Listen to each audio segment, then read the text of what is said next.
ఈరోజు మీరు సీతారాముల కళ్యాణంలో చేసిన పనికి నాకు చాలా అంటే చాలా హ్యాపీగా ఉంది. గుళ్ళో దర్శన్ శరణ్య అలా పక్కపక్కన కూర్చొని కళ్యాణం జరిపిస్తూ ఉంటే వాళ్ళు నాకు సీతారాముల్లాగా అనిపించారు. నిజంగా పిన్ని, ఆ ఇమేజ్ మనసులో నుంచే పోవటం లేదు. ఆనంద, రోహిత్కి కుటుంబం విలువ అనేది చాలా తేలిక పదాల్లా అనిపించటం మూలంగా ఆ శరణ్య సీతమ్మ వారిలాగా జరిగింది కన్నుల పండుగలాగా అనిపించుంటుంది.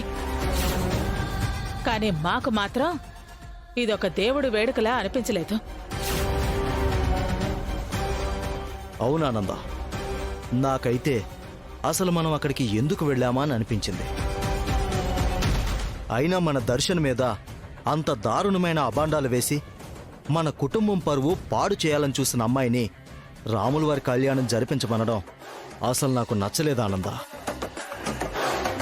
చూడమ్మా ఆనంద, నువ్వేదో దేవుడు మొక్కుకున్నావని చెప్పడం వల్ల ఆ సెంటిమెంట్ని కాదనలేక నీ మాటను ఒప్పుకున్నాం. కానీ లేదంటే ఆ కళ్యాణం ఎంచక్క రోహిత్ అనన్యాలతో జరిపించేవాళ్ళం కదా.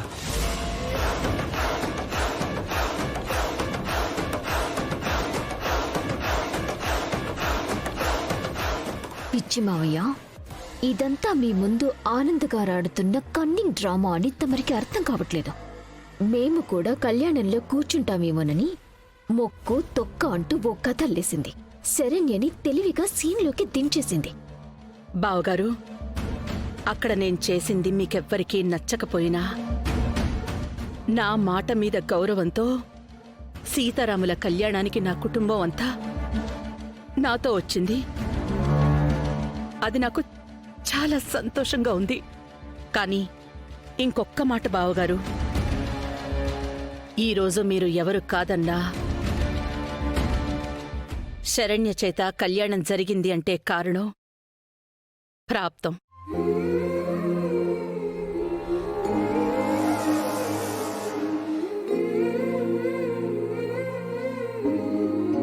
ఈ ఇంటి కోడలిగా శరణ్య ఆ గౌరవం పొందాలని ఆ దేవుడే తన నుదుటి మీద రాసిపెట్టాడు. అదే జరిగిపోయింది. ఇలాంటి గౌరవం పొందే అదృష్టం అందరికీ ఉండదు. నేనే కన్నింగ్ అంటే నాకన్నా వేరే లెవెల్ అత్తయ్య గారు తమరు. కపట నాటక సూత్రధారి.